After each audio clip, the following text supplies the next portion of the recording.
Bonjour à tous. Alors tout le monde le sait, sur le dossier Israël, je suis parfaitement objectif, comme l'indique d'ailleurs mon patronyme. Et je vais vous faire une petite analyse en élargissant au dossier Liban, pour que vous compreniez à quel point la France n'est absolument pas sioniste, mais complètement soumise à la ruelle politique, comme on dit, aux 57 pays musulmans, à son Oumma musulmane d'environ entre 10 et 12 millions, et bien sûr à sa corruption de quelques politiciens, corruption financière et parfois même idéologique. Et là, idéologique, on parle bien sûr du double plan. Qu'est-ce que c'est que ces trucs? Ah pardon, j'ai oublié, excusez-moi. Oui, donc je suis parfaitement objectif, vous l'avez compris. Donc le Liban. Parlons un peu du Liban, en revenant sur un peu l'histoire du Liban depuis, on va dire, depuis les années 70, fin des années 70, et même en voyant un petit peu les réactions, notamment de notre grand président placé, Emmanuel Macron, par rapport à ce qui s'est passé au Liban et ce qui se passe actuellement. Donc, le Liban, vous le savez, c'était un pays en majorité chrétien, qui avait même été, dans les frontières, pardon, été tracé par la France. Donc c'était un peu la Suisse du coin là-bas, c'était un truc riche, presque touristique, enfin bon bref, j'ai pas connu à cette époque, mais d'après ce qu'on m'a dit. Et d'un coup, évidemment, les minorités palestiniennes, résultant de la soi-disant Nakba, alors on va préciser la Nakba, même ça c'est une escroquerie. Israël n'a jamais dit à tous les Palestiniens de cette terre, cassez-vous, partez, épuration ethnique, tout ça. La preuve, c'est qu'il y a aujourd'hui 2 millions d'Arabes musulmans israéliens qui ont la carte d'identité israélienne. Et même si en façade, ils vont dire oui, on est avec nos frères palestiniens, en réalité, si on dit ok, d'accord, on t'enlève ta carte d'identité israélienne, maintenant tu vas être égyptien, syrien, libyen, palestinien même, jordanien, ils vous diront non, non, on est très bien ici finalement. Vous voyez, ça on vous le dit pas. Alors la Nakba, c'est quoi? La Nakba, c'est que dès 1948, à l'époque c'était du panarabisme, il y avait beaucoup moins de côté religieux comme aujourd'hui, eh bien tous les pays arabes alentours, ne voulant absolument pas qu'un seul juif soit sur sa terre millénaire, c'est une terre dans leur tête islamique et arabe, eh bien ils ont dit non, non, cassez-vous tous, ils ont ordonné dans certains villages, il y a des témoignages, je n'invente rien, aux Arabes palestiniens de partir. En gros, ils leur ont dit attendez, partez, on fait le ménage et après vous reviendrez. Et en attendant, on va vous mettre dans des camps. Israël n'a jamais mis les Palestiniens dans des camps de réfugiés. Donc même ça c'est une escroquerie, donc passons. Donc ça veut dire qu'il y a une partie de la Nakba qui s'est déversée au Liban. Et à partir de là, de plus en plus, à un moment donné, quand ils ont vu, comme l'islam le fait habituellement, et partout, et même bientôt en France, quand l'islam a vu qu'ils étaient presque une majorité, il y a eu cette fameuse guerre civile qui a commencé. Vous vous souvenez, les phalanges chrétiennes, les islamistes, etc. Bien sûr, les islamistes ont bénéficié de l'aide de tous les pays arabes alentours, aide matérielle, financière, armement, pendant que les chrétiens ont été laissés à l'abandon par les pays occidentaux, qui soi-disant, enfin ça fait longtemps qu'ils sont plus chrétiens malheureusement, en tout cas ça fait longtemps qu'ils sont pris en main par des dirigeants placés qui n'ont rien de chrétien, qui sont des mondialistes, progressistes, islamophiles, francs-maçons, enfin un peu tout. Donc ces pays n'ont jamais osé aller défendre véritablement les chrétiens du Liban pour conserver leur pays.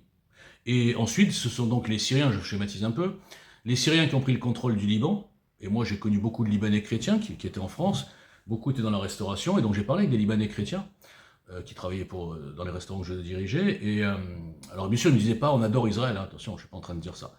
En revanche, ils savaient quels étaient leurs vrais ennemis qui veulent les conquérir, qui veulent les soumettre et qui veulent les dominer, et on le voit depuis maintenant 40 ans. Et c'est certainement pas Israël. Même si certains vous font fantasmer avec le grand Israël qui s'est entré partout, avec 7 millions d'habitants pour le peupler, le protéger. Même ça, c'est un délire, mais vous avalez tout. L'antisémitisme est un anesthésiant des neurones. Donc pendant 20 ans, c'était la Syrie. Quand la Syrie a commencé à chuter, c'est l'Iran qui a pris le relais. Et depuis maintenant 50 ans à peu près, nous avons un pays qui était à l'origine chrétien, qui est peu à peu bouffé par l'islam, qui est kidnappé, qui est occupé, qui est colonisé par, en l'occurrence, le Hezbollah, et les Français, etc. Qu'est-ce qu'ils trouvent de bon à dire? Nous soutenons le peuple libanais contre les méchants Israël. C'est ça que ça veut dire. Pareil, ça fait quand même 1 an que tous les jours, le Hezbollah bombarde Israël. 1 an. Et au bout d'1 an, quand Israël réplique, ce sont des terroristes, ce sont des agresseurs. Et ça, c'est l'opinion publique mondiale qui est au niveau des instances internationales, complètement soumise. soumises. Ils sont soumis, une majorité sont soumis à tout ce que j'ai dit depuis des années, 57 pays arabes et musulmans, des alliances hétéroclites, enfin hétéroclites pas tant que ça, islam et communisme, hein, il y a des blocs, même les BRICS, sauf l'Inde qui est maudit et sioniste, hein, sachez-le, eh bien, ça fait qu'à la fin, les instances internationales, qui doivent dicter le droit et la justice en vérité, eh bien, ça devient un tribunal complètement corrompu, soumis à la corruption, au nombre, aux dépendances énergétiques, aux petites affaires, aux petits, je vais y arriver, ouais, dossiers, enfin pas dossiers, marchés, je vais y arriver, marchés, etc. dans tous ces pays, évidemment, qu'il ne faut pas vexer et fâcher ces 57 pays. Et alors les gens, les mêmes qui disent l'ONU, regardez ce qu'a dit l'ONU, ben, quand on leur dit d'accord, ben, l'ONU, ils ont dit en 48 qu'il y avait 2 États. En fait, ils se basent sur l'ONU quand ça les arrange. Ensuite, ils se basent sur la CPI où le procureur est un islamiste, frère musulman officiel, très très objectif.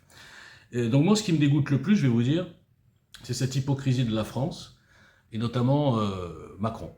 Je le répète, la France qui a vu 56 de ses soldats massacrés par le Hezbollah, dans un attentat qui a tué aussi 200 Américains, ils n'ont jamais cherché à les venger, ils n'ont jamais cherché à combattre le Hezbollah, ils se sont cachés parce qu'évidemment il ne fallait pas faire de vagues, c'est un peu comme l'éducation nationale, et 40 ans, non, attendez, 83, enfin bref, 40 ans plus tard, quand Israël les venge, eh bien il n'y a que quelques militaires ou ex-militaires à la retraite, moi qui m'ont envoyé des messages, tu diras merci à tes frères israéliens d'avoir vengé nos hommes, nos parachutistes, nos camarades.